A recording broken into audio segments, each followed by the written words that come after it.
Good morning, Grand Point Church. How is everybody? Hey, all right. So today I'd like to talk to you just about a few things.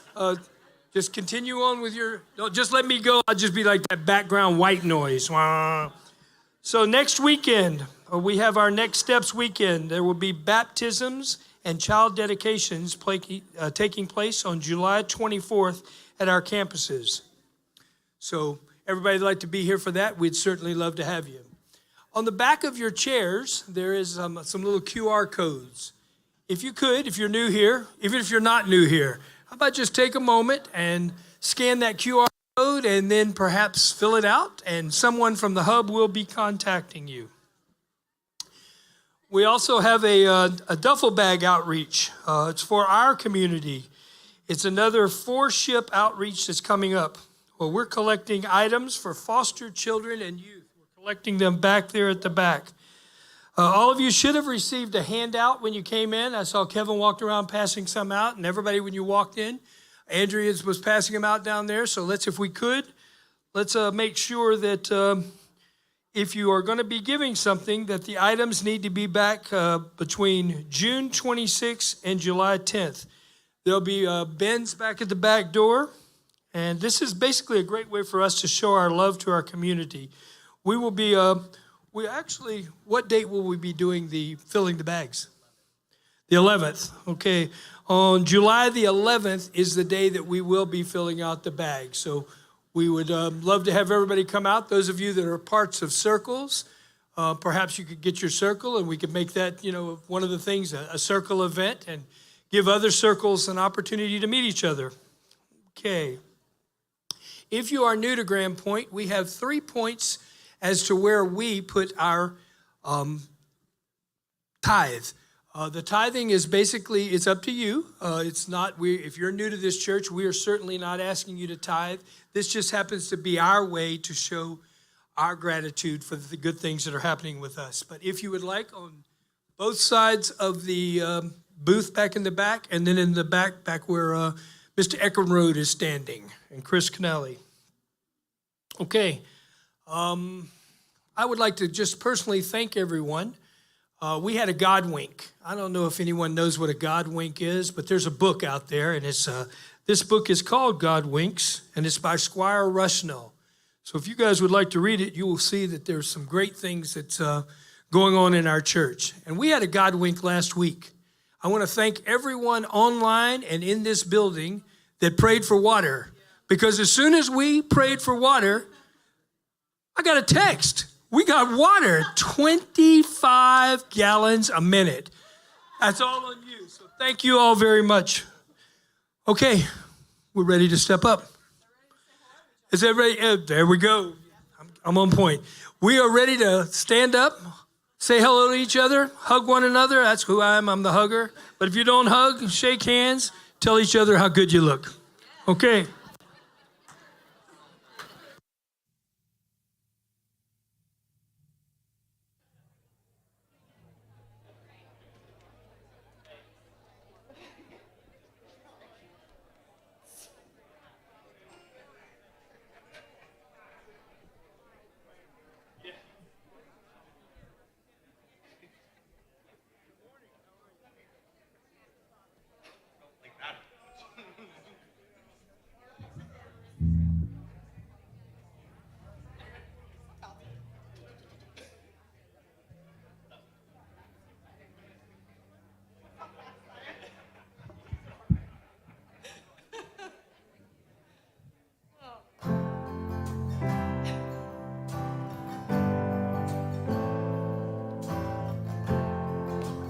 Hey church, good morning. It's good to be here with you today. Happy Father's Day.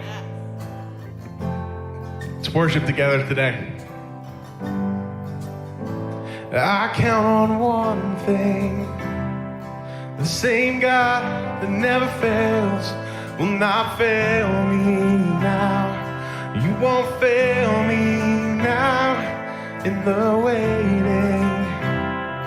The same God who's never late is working all things out. You're working all things out. Yes, I will lift you high in the lowest valley. Yes, I will bless your name. Oh, yes, I will sing for joy when my heart is heavy. All my days, oh, yes, I will.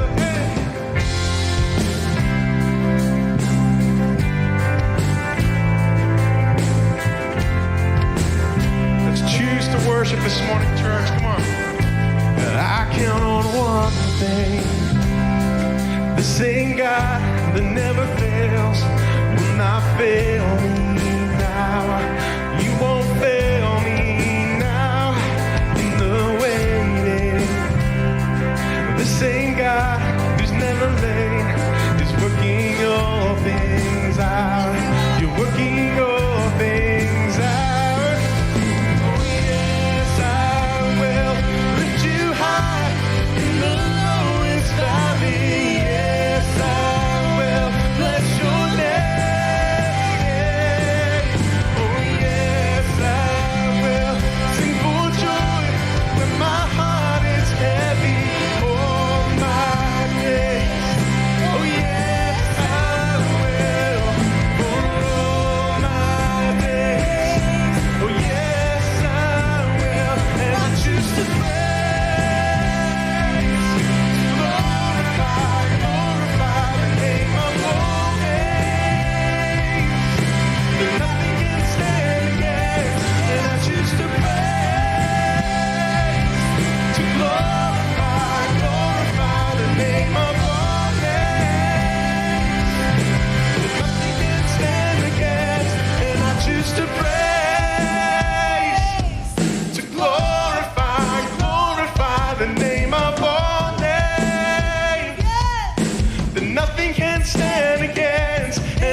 sing a new song this morning. Sing this with me.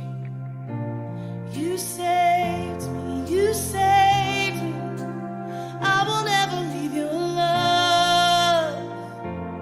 When we do not take lightly what he's done in our hearts and our lives, we sing. You saved me, you saved me. I will never leave your love. Can you believe he's still saving us from ourselves? We sing. You saved me, you saved me, and I will never leave your love. Can you imagine the woman at the well and her excitement when she met the Lord? We sing. And you saved me, you saved me, and I will never leave your love. Come on, can you remember your excitement when you met the Lord? Let it rise up today. Oh, you saved me, you saved me, so I can never leave your love. You saved me, and you saved me, you saved me. Oh, I will never leave your love. Come on, we're gonna sing that again, because someone had a bad night, and they need to sing it one more time. Oh, you saved me, you saved me. Oh, I will never leave your love. We're not on our own. We are not on our own, Jesus. 'Cause you saved me, you saved me. And I will never leave your love. Come on, this is our story. This is my story. This heart of mine was so far gone. Here's what he did. You came crashing in with love so strong. Thank you, Lord. I never thought that I would feel it. Your love. But your love gave me all that I needed. I remember that this heart of mine was so far gone. Here it comes. You came crashing in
for the millionth time. You saved, you saved. I will never leave your love. You will never leave me. Thank you.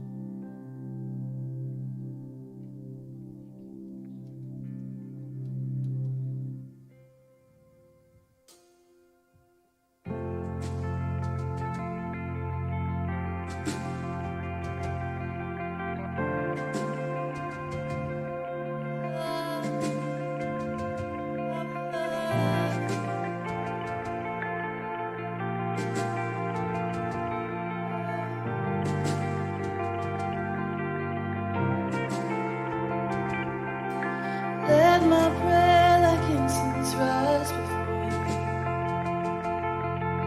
Lifting up these hands of sacrifice. Oh Lord Jesus, turn your eyes on me. For I know there is mercy in your sight. Your statutes are my heritage forever. My heart is set on keeping your decrees. Please still my anxious urge toward rebellion, and let love keep my will upon its knees. We say, oh God, you are my God, and I will ever praise you. It's all about Him. Oh God, you are my God. I will, and I will ever praise you. To all creation I can see a limit, but your commands are boundless and have none. So your word is my joy and meditation over and over, from the rising to the setting of the sun. All His ways, all your ways are loving and are faithful. Believe that. Your road is narrow, but your burden light He leads, because you gladly lean to lead the humble. We lay it down, come on. I shall gladly kneel to lead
just ask right here, right now, oh God, in your goodness, in your abounding love, in your amazing grace, in your great mercy, God, search us, know us, find anything in us that is not pleasing to you, Lord.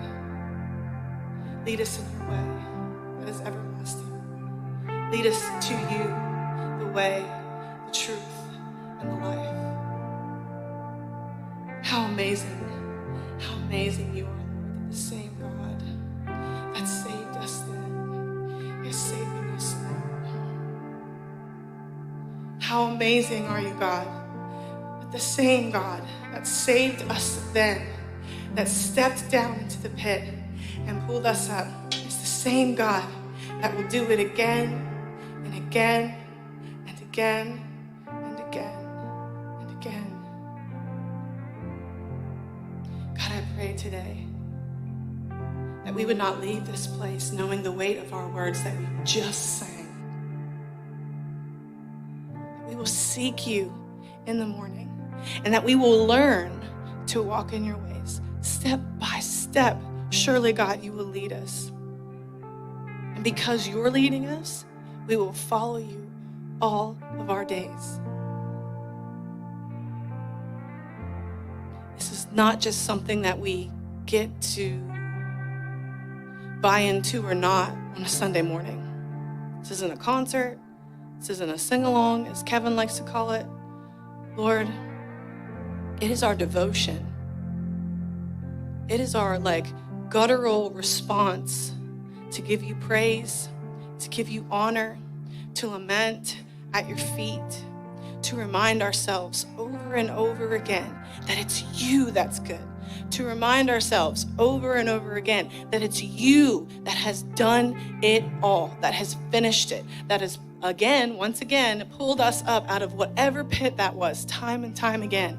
It's only you. It is only your strength and your will and your doing that we are standing here today.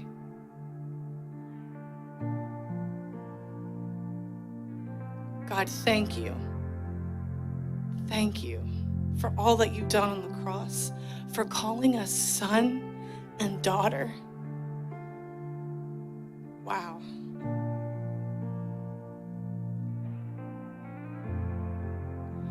Lord, let us learn right here and right now why you are great and greatly to be praised. We thank you for this word that is to come. We thank you for your love, for our salvation that only comes from you. It's in his name that we pray.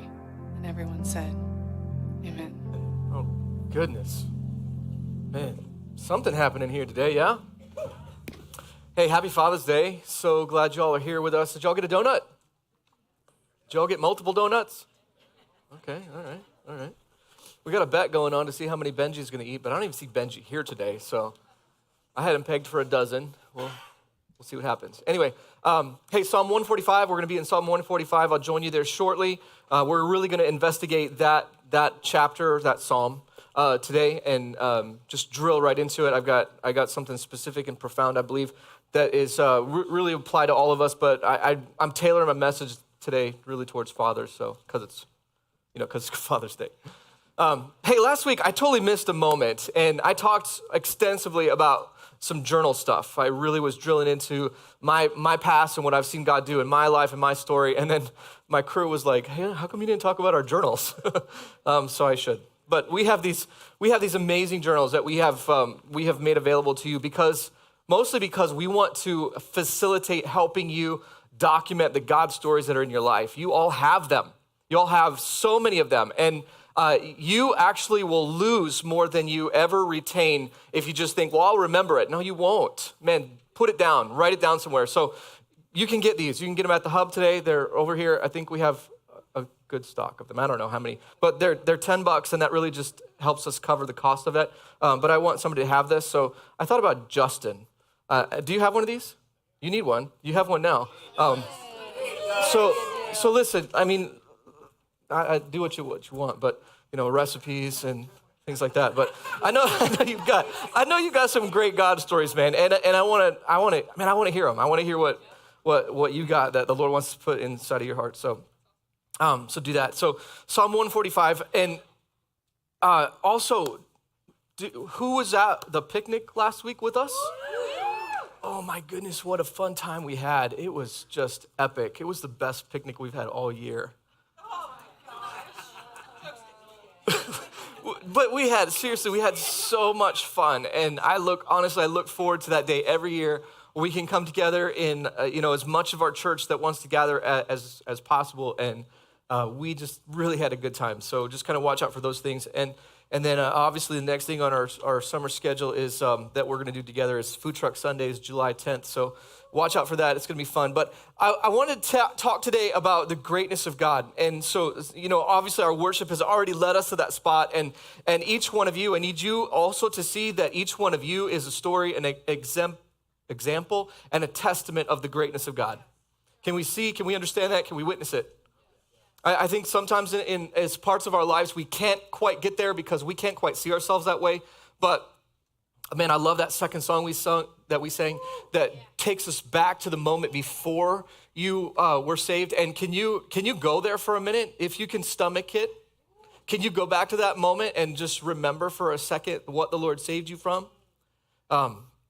There's so much the Lord has protected you from and kept you from, and all those different things. But I want to really highlight and encapsulate today the power of story, the power of like the movement of God through stories of our past.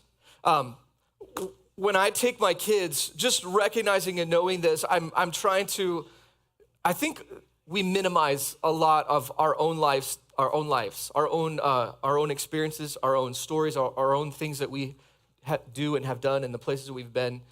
Even like from your childhood, from your years, there's so much that's inside of you that just doesn't have any way to get out unless you just speak it. So when I take my kids, if we go on a trip or a road trip or something, I've taken them and just me and a couple of the crew, and I'll just ask them, I'm like, listen, ask me any question you want, I'll answer anything. Whatever you want. And so they're like, what? That's too many options. And so I prime the pump for them. I'm like, ask me about my first job, or ask me about my, this, or ask me about that. And I just, ask me about Mexico, ask me about Jesus, ask me, whatever. Just open the door for them and let them ask you any question. And so I do. And I'm blown away at where my mind goes with that. And it sets such a trigger, because then they're like, well, what about this? And what about that? And it gives me the opportunity to talk to them about things that I would not normally talk to them about. We don't do that. We just live life. We just move from one day to the next day to the next day. And the reality is, as we as parents, we as fathers have these children that the Lord has entrusted us with building them with faith. And we can either do that intentionally or we can hope it happens, but let's face it, I would rather be intentional about it. And so what are the stories? And honestly, what are the stories that you hold on to that your people need to know? That's what I want to ask. I think about my father, and I think about my grandfathers, and some of the stories or some of the things that they've experienced, and the different places that they've been, and the different experiences that they've had that no one knows about. No one knows where they've been. No one knows the things that they've seen or done. No one knows the faith moments or the movements that they had. What I want to know from my parents, from my grandparents, the desperate moments that they lived through, and the goodness of God that they saw only as like after the fact.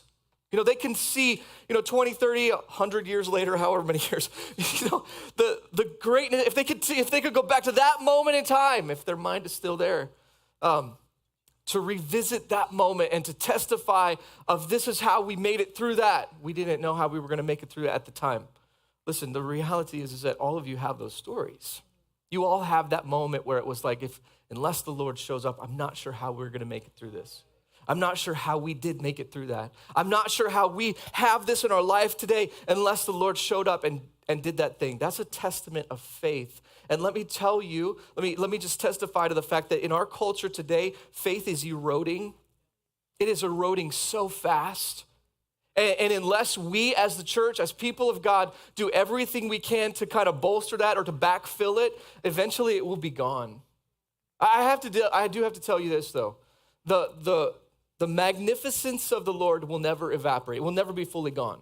It will always remain somehow in some way. I mean, the reality that we're using words of God that were written thousands and thousands and thousands of years ago is just a testament to the goodness of God. It will never go away.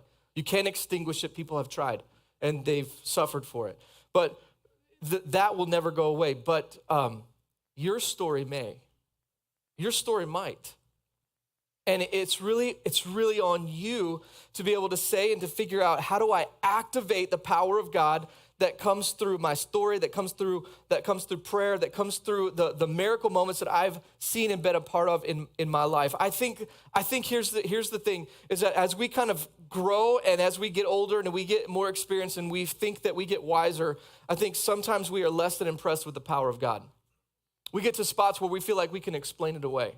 Well, it happened because of this. It wasn't God, it was because of this. I have a theory about that I'll inject it and introduce you to in a few minutes from now. Hopefully I don't forget. Remind me if I forget, okay? It's on you. In Psalm 145, this is the last psalm that David wrote. Now, I'm not quite sure that this is this is a chronological order. This could have been the first one that he wrote, and it just happened to be 145. I don't know who numbered these. I don't know how they are comprised because there's so many different authors and so many different places and things and whatever, but we're going to call this David's last journal entry, okay? As I see it, as I understand it, as I express it or experience it, this is the last one in this book that's written or titled by David, and he just titles it, Great is the Lord, and a song of praise by David. Now, I believe that this is, from what I understand, this is an acrostic poem. Each verse begins with a successive letter of the Hebrew alphabet. That's kind of what happens in Psalm 119. There's like a whole bunch of different sections in each verse, and that section is started by a different Hebrew letter in the Hebrew alphabet. So he did kind of the same thing here in a really shortened and condensed format. And he starts with this. He says, I will extol you, my God and King, and I will bless your name forever and ever. So this is my mind moment. This is the determination that I'm having. And we talked about this last week. It's not what I feel right now. It's what I'm going to declare as truth, and I'm going to build the rest of my story based on what I know is true. And so what I know is true today is that I can extol my God. What does that mean? It means to worship, it means to praise, it means to declare or testify of his goodness, of his greatness, or whatever. So that's the focus of what David is going to do through this psalm. I extol you, my God and my King, and I bless your name forever and ever. Every day I will bless your name and praise your name forever and ever. Great is the Lord and greatly to be praised, and his greatness is unsearchable. I love this. I love this element and this passion that he is finishing up his thoughts with. Now, my question is like, did he stop writing here? I mean, David wrote a lot of stuff. He had half of the book of Psalms is his writing. And then there's other things written or said or testified about David. And I wonder, like, is this the last of his writing, or is it the last writing that we get to be a part of? I don't know. But do you notice and know that there are times when your life pivots and changes a little bit, and so some things have to go? You're with me. We entered a different phase of our life this week when Austin had to start like band camp, and we're driving a lot, and so we felt so busy, and we're like, is this what life is like for people who talk about how they have to be somewhere else different every night of the week? And we didn't have dinner together. I think we had dinner one time this week, and it was like we're dying because I'm sorry, how do I say this? We always have dinner together, okay? And so this week, I think one time we were able to have dinner together. It was like, what's happening to what is this, right? And it just felt so, and because you get into this moment where, it's all these high-buy moments and life is so fast, you immediately think, okay, what can I not do? Right? Something has to go away. I can't keep doing everything that I've done before, so what has to stop? And the first thing that stops is the easiest things, right? I can get rid of that. I don't have to do that. I don't really have to, you know what I mean? And we start picking stuff off that just like, that's nice and that's cool when I have extra margin, but for now I'll just put it to the side. And I wonder if that's what happened in David's life, is he gets to the spot where he's like, I don't have time for this anymore. Or if it's a spot where he's like, I don't know what else to say. I've said it all. And so he just puts it away. And there's a phase in life that changes where we don't recognize or we don't see what we did before. We don't have the perspective or the perception that we once did. And I wonder if that's what David is maybe seeing or experiencing as he transitions into a new phase of life. But he wraps up this first 3-verse section with, great is the Lord and greatly to be praised, and his greatness is unsearchable. And I really focused on those last words. His greatness is unsearchable. So honestly, I think sometimes there becomes times in life where we're like, well, if his greatness is unsearchable, then why should we even try? Why should we even try looking for it if it's unsearchable, if it can't be found? I think David here is saying, you know this, I'm not telling you anything you don't know, but what he's saying is that the extent of his greatness cannot be found. You will not run out. You won't get to the fringes of God's greatness and you don't have to dilute it to be able to see it more.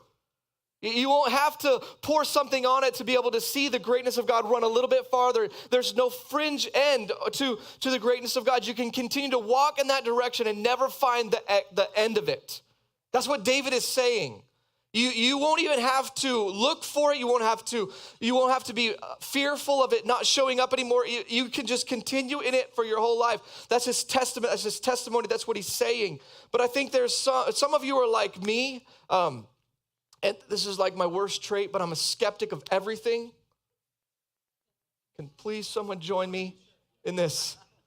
I am there. I'm skeptic, and it drives Crystal crazy. She feels like she has to convince me of everything. Am I wrong? She's so exhausted because this is like my prayerful pursuit. I'm like, God, I need this to work out of my life. I don't want this to be part of me anymore. I just want to believe. We struggle sometimes with belief. We struggle with it. We struggle with the what if moments. And if you're also anything like me, we end up remembering the fear or the negativity or the points of life where we were most panicked instead of the moments where God showed himself strongest. And that's what the journal's for, to write those down so that when you forget, when that faithfulness leaks, when that vision, when it moves away, you can resort back to a moment where you said, I saw the Lord work here. It was undeniable in my life that I saw the greatness of God right then. And I'm not moving from that. I want you to know this. Personally for me, I hope for you also, but slowly I'm becoming more believing in the uncertain power of God. It's uncertain because you just don't know how far it's going to go. It's so strong. It's so good. And then you think of stories in the Bible where Jesus documented moments that were just unexplainable. How about Peter walking on water? We cannot explain that one. We can't do it. There's just no real way for us to be like, well, here's how it happened. You know what I mean? We can't do it. How about in the Old Testament, in the book of Exodus, where Moses strikes a rock with his staff and water comes up out of the rock? Can we explain that one? No, we can't explain that one. And for me, like I love that Q, my man Q back here, like using my story for this. And I told him this week, I was like, you did something for me that I could never do myself. You asked our church to help me with something, just a simple prayer request, right? And I don't want this to ever be about me, but I felt like we saw a miracle. I felt like we saw a miracle with this stupid well. Like I got to be honest with you, this well driller that I hired, he was freaking out. Every day last week he was calling me. He's like, this is going to be bad. I mean, I think he's trying to make me afraid. I don't know what it was, but literally every day he's like, this is the worst scenario I've ever seen in my life. And he's like, I've been doing this for 45 years. You have the worst well. I don't know whether he was trying to freak me out or tell him to quit. I don't know. But he's like, we could be in China before we're done. I found out why he was so panicked about it. But honestly, I was only because of the greatness of God. I was so calm with this scenario. And finally, we were camping last week. I told you that. And then Friday, he was like, when are you getting back in town? He's like, I need you. You need to get up here. So Friday, we were back in town. And Friday, I went up there and I'm watching this thing happen. And it's just the grossest process of life. I don't know if you've ever seen this, but it's like sand shooting up in the air. And these guys are covered in wet, nasty, pasty sand. And it's all white. And it just looks like diarrhea running out of the ground. Sorry for that visual, but that's what it looked like to me. We literally have a beach at our property now. You come by, we'll play sand volleyball if you'd like.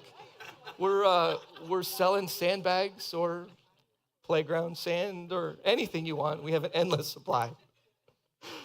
But I get up there and he's explaining this to me and he's freaking out and he's, telling me all this different stuff. And I told him, I said, let me tell you who I am, okay? Let me tell you what I believe. And I said, I'm a pastor. I believe in the power of prayer, and I believe in miracles.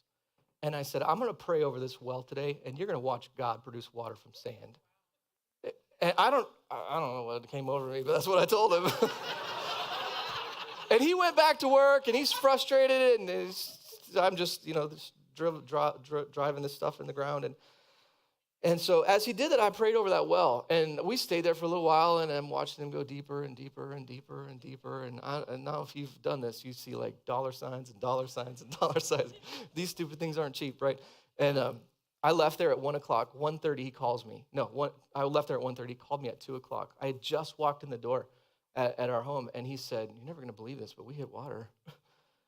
And he said, I don't know if it's good water yet, but he's like, I'm going to flush this for like 2 hours and we'll see. And then I'll call you on Monday and let you know. So I'm figuring like all Monday he's going to, whatever. He calls me at 8 a.m. Monday morning. He's like, this is a great well. He's like, I can't explain this. And I said, I can. I said, you saw a miracle happen.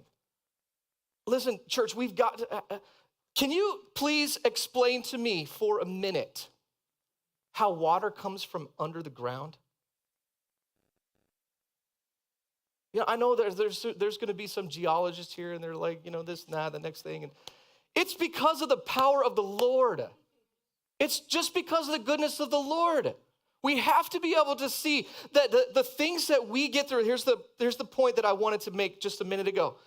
We get in our wisdom, in our understanding, in our experience as we go along, and because the Lord entrusts us with more and more and more, we get to the spot where less and less and less looks miraculous. Because we can explain it away. And yet the reality is that you are products of miracles every single day. We have to be able to begin to see that and to know it and to understand it again. If we don't,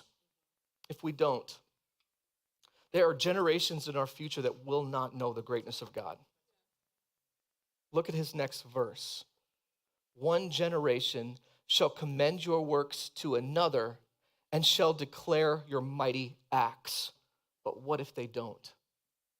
What happens when people start shutting up about the greatness of God? What happens when people stop documenting, this is what I saw God do? This is what God did in my life. This was the step of faith that we took, that we entrusted him with, and this was the result of it. What happens when that stops? We've got generations of people, of kids, of families that no longer see the power of God anymore. Let me move on a little bit in this. On the glorious splendor of your majesty and on your wondrous works, I will meditate. They will speak of the might of your awesome deeds, and I will declare your greatness. They shall pour forth the fame of your abundant goodness and shall sing aloud of your righteousness. The Lord is gracious and merciful, slow to anger and abounding in steadfast love. The Lord is good to all, and his mercy is over all that he has made. All of your works shall give thanks to you, O Lord, and all your saints shall bless you. They shall speak of the glory of your kingdom and tell of your power, and to make known to the children of man your mighty deeds and of the glorious splendor of your kingdom. Your kingdom is an everlasting kingdom, and your dominion endures through all generations. I want you to know this before I read the next 7 verses. I want you to take notice of how many times David uses the word all. Because it is here. The Lord is faithful in all of his words and kind in all of his works. The Lord upholds all who are falling and raises up all who are bowed down.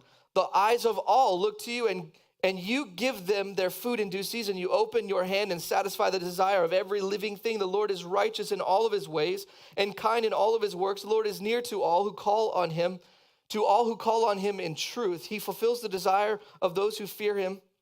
He also hears the cry and saves them. The Lord preserves all who love him, but all the wicked he will destroy. My mouth will speak the praise of the Lord, and let all flesh bless his holy name forever and evermore. Could it be, honestly, could it be that we don't see the miraculous movement of God anymore because we have gotten to a place where we can just explain everything about God? Kind of already asked you that question, and I have kind of two thoughts behind it. Number one, if you can explain everything that's happening to your life, your belief is too small. I also believe that, secondly, your ask is too limited. You only ask for what you can imagine. You only ask for what you can accomplish.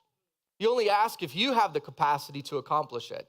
Well, let's just frame that a minute. Then it's on you and not God.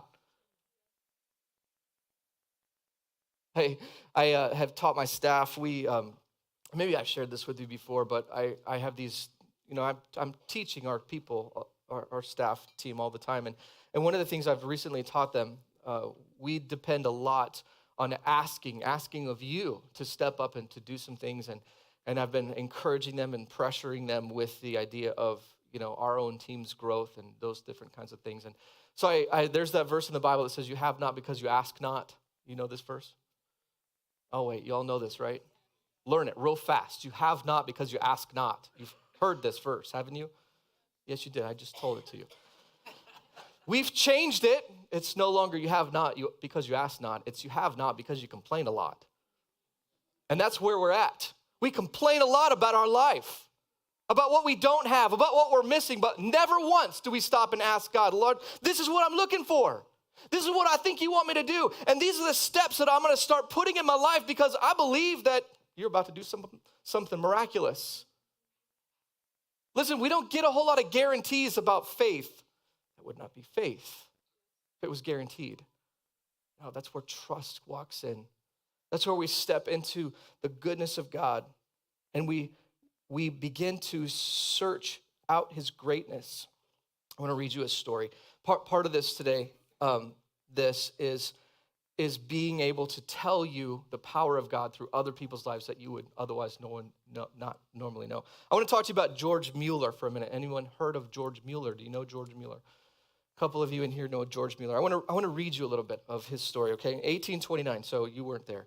In 1829, Mueller offered to work with Jews in England through the London Society for Promoting Christianity Among the Jews. That's a long title. He arrived in London in March of 1829, but by mid-May, he had fell ill. Did not think that he would survive. He was sent to Teignmouth to recuperate. And while he was there, he met Harry Craik, who became his lifelong friend. Mueller returned to London in September. After 10 days, he started to feel unwell again. He blamed his failing health on having been confined to his house because of his studies. So isolation, interesting. He asked the society, the London Society for Promoting Christianity Among the Jews, to send him out to preach, but he received no reply. By the end of November, he became doubtful whether the society was the right place for him, and on December 12th, he made the decision to leave, but to wait for a month before writing. Mueller returned to Exmouth in East Devon, England, at the end of December for a short holiday. He preached at various meetings while he was there. He wrote to the society in January requesting that they might consider allowing him to remain with them if they should allow him to labor in regard to time and place as the Lord might direct him. But they refused to do at a meeting in January of 1830, communicating this to Mueller in writing and thus bringing to an end his association with that society. He moved from Exmouth to Teignmouth and preached several times for his friend Craik, which led to a number of the congregation asking him to stay and minister at Ebenezer Chapel with a salary of £55 per year. You know how much money that is? The equivalent now is about $1.30 per pound. So $50-$60 per year. He thought it was too generous. On October, he married Mary Groves, the sister of somebody. At the end of October, he renounced his salary, believing that the practice could lead the church members to give out of duty and not desire. He also eliminated the renting of church pews, arguing that it gave unfair prestige to the wealthy. Now, this is something that we don't see and understand today. You all just sit in the same spot regardless of how much you pay for it. But they were literally paying to occupy a row. Next week, there's going to be dollar figures on your chairs. Yeah. Mueller moved to England in 1832 to begin working with Bethesda Chapel along with his friend Henry. He continued to preach there until his death, while devoted to other ministries. In 1834, he founded the Scriptural Knowledge Institute for Home and Abroad with the goal of aiding Christian schools and missionaries, distributing Bibles and tracts, providing day schools, Sunday schools, and adult schools, all on scriptural foundation. By the end of February 1835, there were 5 schools, 2 for boys, 3 for girls, not receiving government support and only accepting unsolicited gifts. This organization received and dispersed almost 4 million pounds, around $113 million in today's 113 million pounds in today's currency equivalent. By the time of Mueller's death, primarily using the money for supporting the orphanages and distributing around 285,000 Bibles, 1.5 million New Testaments, and 250,000 other texts, which were translated into 20 other languages. The money was also used to support their faith missionaries around the world, such as Hudson Taylor, and this work continues today. But that's not primarily what he was known for, is it? Not even close. The other work that Mueller and his wife was with orphans that began in 1836. With the preparation of their own rented home at 6 Wilson Street in Bristol for the accommodation of 30 girls. Soon after, 3 more houses in Wilson Street were furnished, not only for girls, but also for boys and younger children, eventually increasing the capacity of who could be cared for to 130. In 1845, as continued growth, the neighbors complained about the noise and disruption to the public utilities. In other words, they were flushing the toilet too many times. Mueller decided that a separate building designed to house 300 children was necessary. In 1849, at Ashley Down, Bristol opened the new home. The architect commissioned to draw up the plans asked if he might do so gratuitously. In May of 1870, 1,722 children were being accommodated in 5 homes, although there was room for 2,050. Through all of this, Mueller never made a public request for financial support, nor did he ever go into debt. Even though the 5 homes cost more than 100,000 pounds each to build, many times he received unsolicited food donations only hours before they were needed to feed these children, further strengthening his faith in God. Mueller was in constant prayer that God would touch the hearts of donors and make provision for these orphans. For example, on one well-documented occasion, there was thanks was given for breakfast with all the children sitting at the table, even though there was nothing in the house to eat. As they finished praying, a baker knocked at the door with food sufficient enough to feed everyone, and a milkman gave them plenty of fresh milk because his cart had broken down in front of the orphanage. In his autobiographical, his journal, let's check this out. In his journal entry, February 12th, 1842, he wrote, "A brother in the Lord came to me this morning and, after a few minutes of conversation, gave me 2,000 pounds for furnishing the orphan house. Now I am able to meet all of the expenses. In probability, I even have several hundred pounds more than I need. The Lord not only gives as much as is absolutely necessary for work, but he gives it abundantly. The blessing filled me with inexplicable delight. He has given me the full answer to my thousands of prayers during the past 1,195 days. How do you know that unless you document it? Unless you write it down? I'm going to skip this next portion, but he talks about how he actually kept a detailed list of every person who donated anything. And he wanted to send them back not only a receipt for what they gave, but also an end of the year recap of all that was given, because he wanted to be that honorable in what was entrusted to him. Every morning after breakfast, there was a time of Bible reading and prayer, and every child was given a Bible upon leaving the orphanage. Together with a tin trunk containing 2 changes of clothing, the children were dressed well and educated, and Mueller even employed an inspector to maintain high standards. In fact, many claimed that the nearby factories and mines were unable to attain enough workers because of his efforts in securing apprenticeships. professional training, and domestic service positions for the children old enough to leave the orphanage. Check this out, it doesn't end there. In 1875, at the age of 71, after the death of his first wife and his marriage to his second wife, Mueller and Susanna, his second wife, began a 17-year missionary traveling period. At 71! Here's the countries he visited: England, Scotland, Ireland, Switzerland, Germany, the Netherlands, Canada, the United States, including the White House, France, Spain, Italy, Egypt, Palestine, Syria, Asia Minor, Turkey, Greece, Austria, Hungary, Bohemia, Russia, Poland, India, South Wales, Australia, China, Japan, the Straits of Malacca, Singapore, that country, Colombo, Tasmania, New Zealand, and Ceylon. I don't know. Mueller always expected to pay for his own travel and accommodation from unsolicited gifts given for his own use. However, if someone offered to pay for his hotel en route, he would record this amount in his accounts. He traveled more than 200,000 miles. His language abilities allowed him to preach in English, French, and German, and his sermons were translated into a host of other languages when he was unable to use the three languages which he spoke. In 1892, he returned to England, where he died in 1898 in orphan house number 3. Can you imagine this? All because of a faith in a relentless God.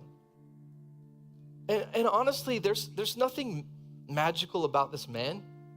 He just had the relentless determination to believe and say, I wonder if God wants to do this. And then that just draws me back to your own life, and I wonder what God would want to do through you. I wonder what God would want to speak through you. I wonder what God would want to teach through you. I got one more thing I want to say. In Psalm 78, I've been reading through the Psalms. And in Psalm 78, I came across this the other day. It just says this, the headline of this says, tell the coming generation. Well, how fitting to what we're talking about today. And this is not a Psalm of David, it's a Psalm of Asaph. And he is talking about the greatness of God from the past. And I'm just going to read a couple of these thoughts that he records here. It says that he established, in verse 5, he established a testimony in Jacob and appointed a law in Israel, which he commanded our fathers to teach to their children, that the next generation might know them, the children yet unborn, and arise and tell them to their children, so that they should set their hope in God and not forget the works of God, but keep his commandments, and that they should not be like their fathers, a stubborn and rebellious generation, a generation whose heart was not steadfast, whose spirit was not faithful to God. It goes on in the next section, and it says that they did not keep God's commandment, but refused to walk according to God's law. They forgot his work and the wonders that he had shown them. Why? Because people stopped talking. Because they stopped being amazed at the power of God. Because it became commonplace. I wonder what would happen. This is a dangerous prayer, and I'm just going to say it. We're not going to pray it, okay? What would happen if we asked God to just show us for a minute what life would be like without his power? What would life be like without his miraculous movement? I'm not sure that we want to be a part of that day. The rest of this whole psalm, Psalm 78, it talks about that over and over and over again.